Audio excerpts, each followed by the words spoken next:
All right, folks. So here's another story that just makes you feel like you're taking crazy pills, the way the media frames the breaking of these ceasefires here.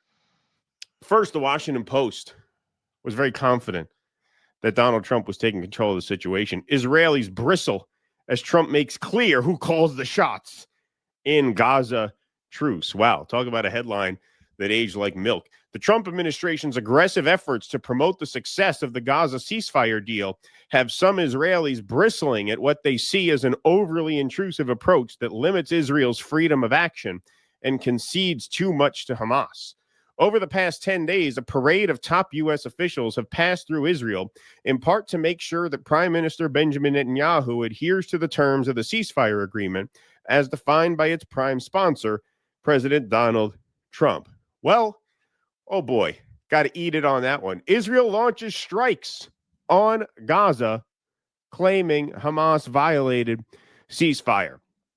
So remember the first time that Israel claimed that Hamas violated the ceasefire, that was the explosion in Rafah, which it was later reported was actually Israel rolling over a mine of sorts that exploded. And they lied and said that it was Hamas that violated the ceasefire. Well, here we go again. The Israeli military launched several strikes in Gaza City and other parts of the enclave late Tuesday, rescue workers and health officials said, after Prime Minister Benjamin Netanyahu ordered a forceful response to what he called a ceasefire violation by Hamas. The bombardment, which medics said killed at least 9 people in Gaza, put an additional strain on the ceasefire agreement brokered this month by President Donald Trump. So I love how they say, you know, the fact that you bombed Gaza puts a strain on the ceasefire, right? In normal circumstances, you would say they broke the ceasefire and this is war. Earlier Tuesday, Hamas militants fired a rocket-propelled grenade and sniper fired at troops in 2 incidents in southern Gaza, an Israeli military official said, speaking on the condition of anonymity to discuss the attack. Okay, so no evidence at all provided for this story. Why would you have to speak on condition of anonymity if you're talking about an attack that happened? Again, they made a similar claim about the first breaking of the ceasefire, which ended up being debunked, and they've provided no evidence to substantiate this one. Hamas said in a statement that it had no connection to the shooting incident in Rafah and affirms its commitment to the ceasefire agreement. Yeah, why would they do that? Where's the motive? Where's the motive? Exactly. Where's the motive? Well, the death count went from 9 up pretty quickly to 104 as these strikes continued. Israel's military says ceasefire is back on as death toll from Gaza strikes reaches 104. Again, just read that headline and tell me you are not living in 1984. Israel's military says ceasefire is back on as death toll from Gaza strikes reaches 104. How are you supposed to make sense of this? Marjorie Taylor Greene can't even make sense of this. She says Israel's military said Wednesday that the ceasefire was back on in Gaza after it killed 104 people, including 46 children, according to local health officials. 46 children. Are these not war crimes? They are indeed war crimes. And it is a crime against journalism to print a headline, ceasefire back on after strikes kill 104.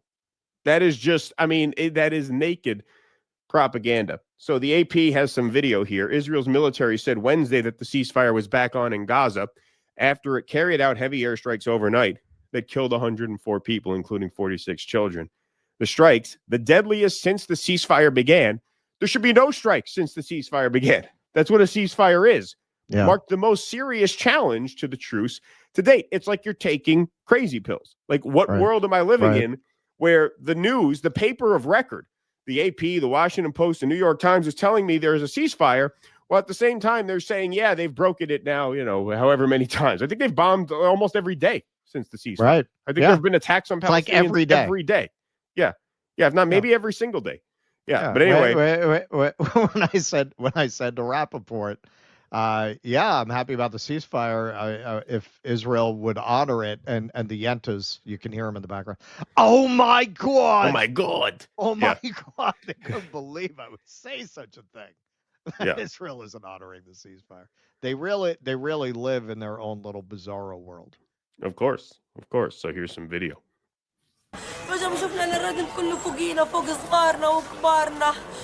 On top of our children, our elderly, I pulled my son from under the rubble. I found his head injured and covered in blood. God knows if we will live or not. God is my refuge. It's still dawn and we wake to the sound of airstrikes and people burning. God help us. Are we in a truce? What kind of truce is this? If we were at war, we'd say, okay, it's war, but we're in a truce. Safe, sleeping in safety. This is the flesh and bones of children we're collecting now. How old is he? 1 year. He was 1 year old. We've been searching for him since 4 a.m.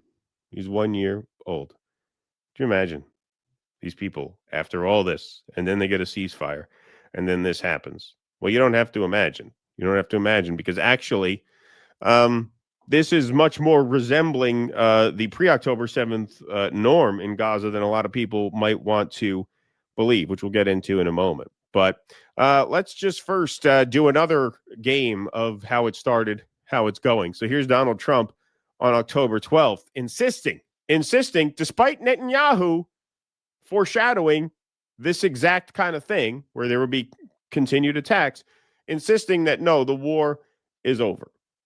Netanyahu, the prime minister, has not gone so far as to say the war is over. In your view, is the war between Israel and Hamas over? The war is over.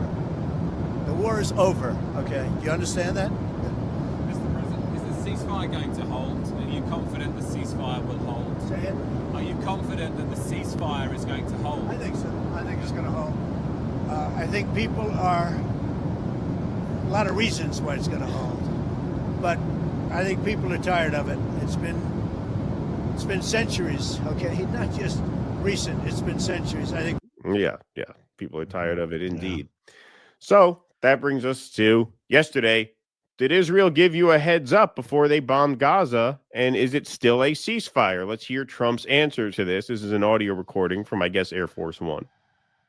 Israel give you a heads up before they bombed Gaza? And is it still a ceasefire if they're stopping? Ceasefire. It is. No, they had a sniper and one of their soldiers were killed and they did retribution. So we'll see. But yeah, it is a ceasefire. It's back to ceasefire. But is that now it's back. It's back to ceasefire. Now it's back to ceasefire. Okay, now it's back to ceasefire. So like, whenever they decide they want to kill Palestinians. Right.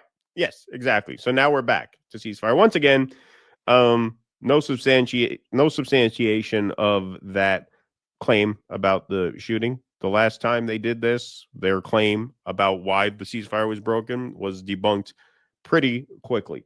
So here we go.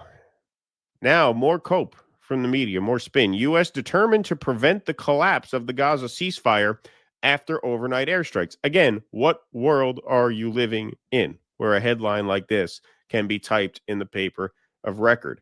Israel's intense bombardment of the Gaza Strip this week marked the most serious challenge yet for a fragile U.S. brokered ceasefire. Yeah, I'd say it's fragile. I'd say if one side breaks it every day, that's pretty fragile.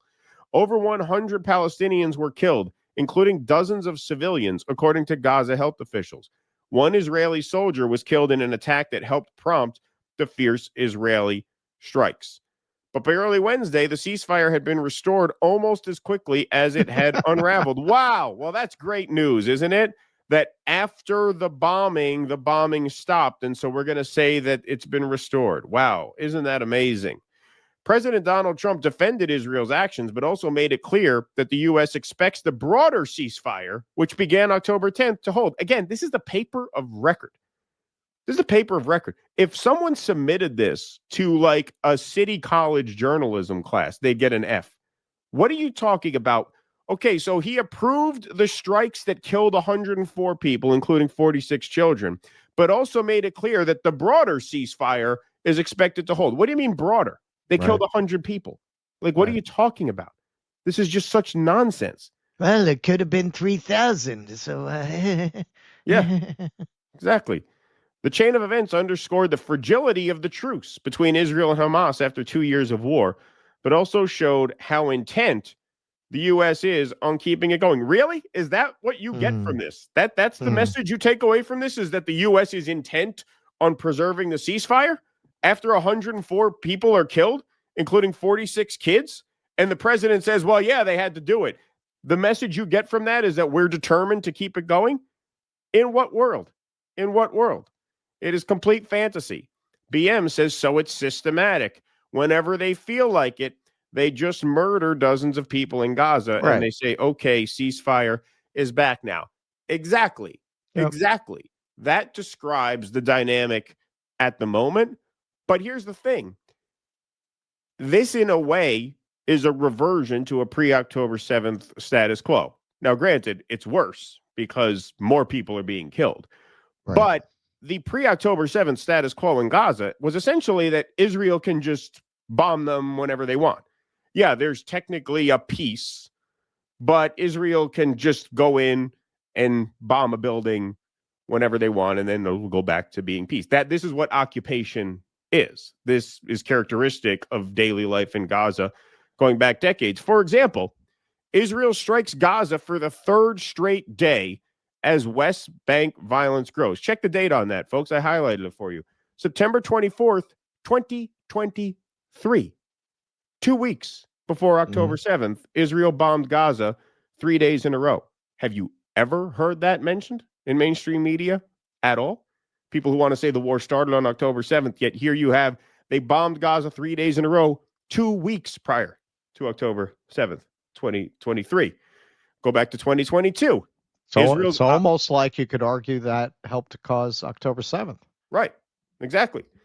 2022. Go back a year. Israel's Operation Breaking Dawn killed 49 Palestinians. These are their stories. 49 Palestinians, including 17 children, were killed during the 3-day Israeli assault on Gaza from August 5th to 7th, 2022. This was during peace, quote unquote, right? Bombing campaign for 3 days.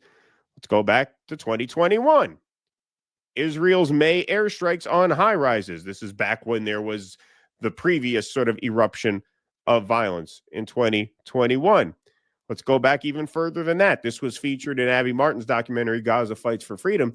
Israelis watch bombs drop on Gaza from front row seats. That's right. This is called the Sderot Cinema, informally. Israelis bringing chairs to Hilltop in Sderot to watch latest from Gaza, clapping when blasts are heard. What's the date on that? 2014.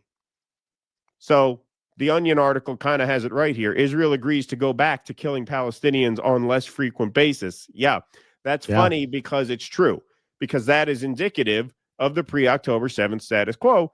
And here it is. You can see Israeli and Palestinian deaths and injuries documented by the UN.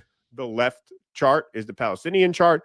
The right chart is the Israeli chart. Look at the thousands of injuries and deaths racking up. This goes back to 2008. 5,590 Palestinians killed between 2008 and 2020. So what you're seeing now, where, there's a ceasefire, except Israel's allowed to break it whenever they want, that's more or less what you had for the past few decades in Gaza. I mean, there's a ceasefire. We're not technically at war all the time, but anytime we say there's a terrorist in this building, we want to blow it up. Yeah, we'll drop a leaflet, give you 12 hours to get your shit and leave, and then we blow up the building, right? This is what has happened. This is what has been the norm in Gaza for the longest time. Now, I don't want to minimize what's going on now to say it's just like the pre-October, because obviously this is worse. I mean, you had in those 13-year period, 5,590 deaths. I mean, we're talking about hundreds of thousands killed in these past couple of years, and just 100 were killed in this recent round of airstrikes. So yes, don't make a mistake. This is worse. It's worse by the numbers, but this kind of dynamic where, there's a truce, but we can still bomb you whenever we feel like it and just make up a justification. This has been the dynamic in Gaza going back decades. And to Russ's point, yes, this is why you have violence like the kind that was committed on October 7th, because this is the status quo. The status quo is extremely violent. It's extremely violent. So what we're seeing now, for people to say, well, how can this be happening now? Well, how could this have been happening for decades is the question you need to be asking yourself. How is it that Israel's been able to just bomb them whenever they want and make up a justification after the fact, or in some cases a few hours in advance of the fact, when they send the door knockers? Remember RFK? Right, they send door knockers. They send a warning shot to say, every once in a while that would happen. Although that, as I understand, was discontinued in 2008 in a when way, this timeline begins. The Palestinians are the luckiest people on earth because they bombed all the health infrastructure, so the kids aren't getting vaccinated. They can't get Tylenol. They have no Tylenol. They have no Tylenol. This is all the protecting from Tylenol. Exactly. So, yeah, I mean, what we're seeing now is horrible, but I think it's important to make the point that, like, Israel's been able to attack Palestinians with impunity for as long as there's been in Israel, right? And so now we're seeing it on a greater scale, obviously.